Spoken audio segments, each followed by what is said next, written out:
ಹೆತ್ತ ತಾಯಿಯಿಂದಲೇ 50,000 ರೂಪಾಯಿಗೆ 2 ವರ್ಷದ ಗಂಡು ಮಗು ಮಾರಾಟ ಮಾಡಿರುವ ಪ್ರಕರಣ ಬೆಳಕಿಗೆ ಬಂದಿದೆ. ಚಿತ್ರದುರ್ಗ ಜಿಲ್ಲೆಯ ಹಿರಿಯೂರು ನಗರದಲ್ಲಿ ಈ ಘಟನೆ ನಡೆದಿದೆ. ಓರ್ವ ಮುಸ್ಲಿಂ ವ್ಯಕ್ತಿಯ ಮಧ್ಯಸ್ಥಿಕೆಯಲ್ಲಿ ಮಗು ಮಾರಾಟ ಆರೋಪ ಕೇಳಿಬಂದಿದ್ದು, ಕೊಪ್ಪಳ ಮೂಲದ 4 ಮಂದಿಯಿಂದ 50,000ಕ್ಕೆ ಮಗು ಖರೀದಿ ಮಾಡಿದ್ದಾರೆ. ಚಂದ್ರಪ್ಪ, ಐಶ್ವರ್ಯ ಎಂಬುವರಿಂದ ಮಗು ಮಾರಾಟ ಮಾಡಲಾಗಿದ್ದು, ಇಬ್ಬರ ನಡುವೆ ಅಕ್ರಮ ಸಂಬಂಧ ಹಿನ್ನೆಲೆ ಮಗು ಮಾರಾಟದ ಶಂಕೆ ವ್ಯಕ್ತವಾಗಿದೆ. ಆರೋಪಿ ಐಶ್ವರ್ಯರನ್ನ ವಶಕ್ಕೆ ಪಡೆದು ಪೊಲೀಸರು ಆರೋಪಿ ಚಂದ್ರಪ್ಪ ನಾಪತ್ತೆ ಹಿನ್ನೆಲೆಯಲ್ಲಿ ತೀವ್ರ ಹುಡುಕಾಟ ನಡೆಸ್ತಾ ಇದ್ದಾರೆ. ಇನ್ನು ಘಟನೆ ಸಂಬಂಧ ಹಿರಿಯೂರು ನಗರ ಪೊಲೀಸ್ ಠಾಣೆಯಲ್ಲಿ ಪ್ರಕರಣ ದಾಖಲಾಗಿದೆ.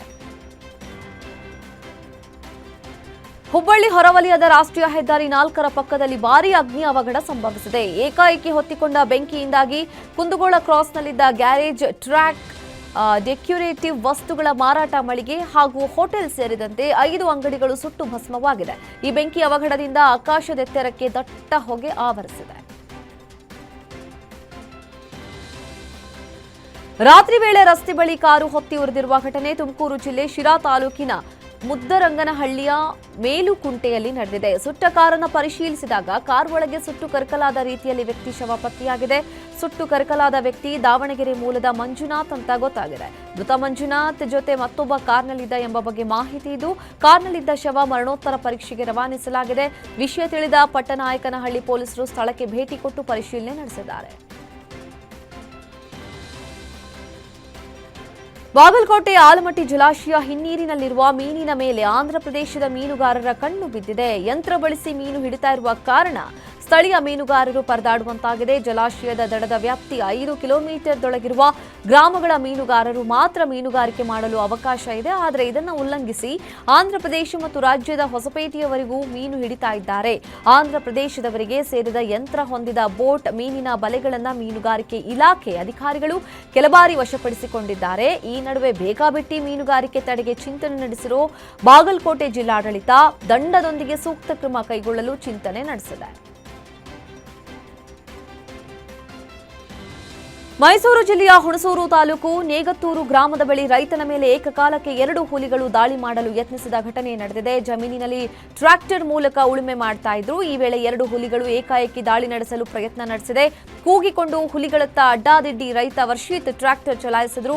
ವರ್ಷಿತ್ ಬಿಟ್ಟು ಜಮೀನಿನಲ್ಲಿದ್ದ ಹಸುವಿನ ಮೇಲೆ ದಾಳಿ ನಡೆಸಿದೆ. ಹಸುವಿನ ಕುತ್ತಿಗೆ ಬಳಿ ಗಾಯವಾಗಿದ್ದು, ಸ್ಥಳಕ್ಕೆ ಅರಣ್ಯ ಇಲಾಖೆ ಅಧಿಕಾರಿಗಳು ಸಿಬ್ಬಂದಿ ಭೇಟಿ ಕೊಟ್ಟು ಪರಿಶೀಲನೆ ನಡೆಸಿದರು. ಹುಬ್ಬಳ್ಳಿ ನಗರದ ಗಾಮನಗಟ್ಟಿಯಲ್ಲಿ ಚಿರತೆ ಪ್ರತ್ಯಕ್ಷವಾಗಿದ್ದು, ಜನರು ಆತಂಕಗೊಂಡಿದ್ದಾರೆ. ಗಾಮನಗಟ್ಟಿಯಿಂದ ವಿಮಾನ ನಿಲ್ದಾಣಕ್ಕೆ ಹೋಗುವ ರಸ್ತೆ ಮಾರ್ಗದಲ್ಲಿ ಚಿರತೆ ಪ್ರತ್ಯಕ್ಷವಾಗಿದ್ದು, ಸ್ಥಳೀಯರ ಮೊಬೈಲ್ನಲ್ಲಿ ಸೆರೆಯಾಗಿದೆ. ಕಳೆದ 4-5 ದಿನಗಳಿಂದ ಗಾಮನಗಟ್ಟಿಯ ಕೆಲ ಭಾಗದಲ್ಲಿ ಚಿರತೆ ಪ್ರತ್ಯಕ್ಷವಾಗಿದ್ದು, ಜನರಲ್ಲಿ ಆತಂಕ ವಾತಾವರಣ ನಿರ್ಮಾಣಗೊಂಡಿದೆ. ಇನ್ನು ಸ್ಥಳಕ್ಕೆ ಭೇಟಿ ನೀಡಿದ ಅರಣ್ಯ ಅಧಿಕಾರಿಗಳು ಚಿರತೆಯ ಹೆಜ್ಜೆ ಗುರುತು ಪತ್ತೆ ಹಚ್ಚಿದ್ದಾರೆ. ಚಿರತೆ ಸೆರೆ ಹಿಡಿಯಲು ಕಳೆದ 4-5 ದಿನಗಳಿಂದ ಅರಣ್ಯ ಅಧಿಕಾರಿಗಳಿಂದ ಸ್ಥಳದಲ್ಲೇ ಬೀಡು ಬಿಟ್ಟಿದ್ದಾರೆ.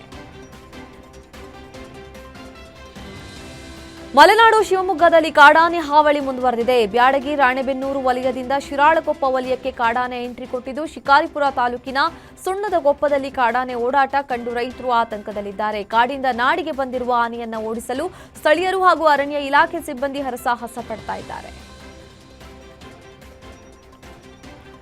ಬಳ್ಳಾರಿಯ ಬಳ್ಳಾರಿ ಸಿರುಗುಪ್ಪ ರಸ್ತೆಯಲ್ಲಿರೋ ಕಿಷ್ಕಿಂಧ ವಿಶ್ವವಿದ್ಯಾಲಯದ ಪ್ರಥಮ ಘಟಿಕೋತ್ಸವ ಕಾರ್ಯಕ್ರಮದಲ್ಲಿ ಭಾಗವಹಿಸಿ ಮಾತನಾಡಿದ ರಾಜ್ಯಪಾಲ ಥಾವರ್ ಚಂದ್ ಗೆಹ್ಲೋಟ್, ಶಿಕ್ಷಣ ಕೇವಲ ಪದವಿ ಪಡೆಯುವುದಕ್ಕೆ ಸೀಮಿತವಾಗಿರಬಾರದು, ಅದು ಜ್ಞಾನ ಸಂಪಾದನೆಗೆ ಅನುವು ಮಾಡಿಕೊಡುವ ಸಾಧನೆಯಾಗಿರಬೇಕು. ವಿದ್ಯಾರ್ಥಿಗಳು ಕಲಿತ ವಿದ್ಯೆಯನ್ನ ದೇಶದ ಏಳಿಗೆಗಾಗಿ ಧಾರೆ ಎರೆಯಬೇಕು ಅಂತ ವಿದ್ಯಾರ್ಥಿಗಳಿಗೆ ಕಿವಿಮಾತು ಹೇಳಿದ್ದಾರೆ. ಇನ್ನು ಈ ಸಂದರ್ಭದಲ್ಲಿ ಬಳ್ಳಾರಿಯ ಸುವರ್ಣಗಿರಿ ವಿರಕ್ತ ಮಠದ ಶ್ರೀ ಸಿದ್ಧಲಿಂಗ ಮಹಾಸ್ವಾಮಿಗಳಿಗೆ ಗೌರವ ಡಾಕ್ಟರೇಟ್ ಪದವಿ ಪ್ರದಾನ ಮಾಡಿ ಗೌರವಿಸಲಾಯಿತು. ಇನ್ನು ಶೈಕ್ಷಣಿಕ ಸಾಧನೆಯಲ್ಲಿ ಉನ್ನತ ಸ್ಥಾನ ಗಳಿಸಿದ ವಿದ್ಯಾರ್ಥಿಗಳಿಗೆ ಪದವಿ ಪ್ರಮಾಣ ಪತ್ರ ವಿತರಿಸಿದರು.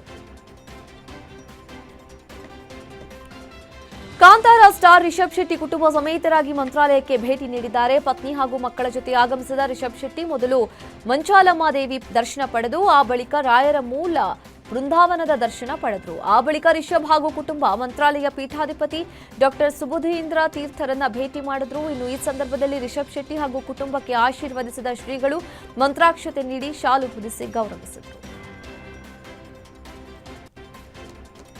ನ್ಯೂಜಿಲೆಂಡ್ನಲ್ಲಿ ವಾಸವಿದ್ದ ದಾವಣಗೆರೆ ಮೂಲದ ಚಳ್ಳಕೆರೆ ನಿವಾಸಿ ವಧು ಪೂಜಾ ನಾಗರಾಜ್ ವರ ಕ್ಯಾಂಪ್ಬೆಲ್ ವಿಟ್ವರ್ತ್ ಎಂಬಾತನೊಂದಿಗೆ ಹಿಂದೂ ಸಂಪ್ರದಾಯದಂತೆ ಮದುವೆಯಾಗಿದ್ದಾರೆ.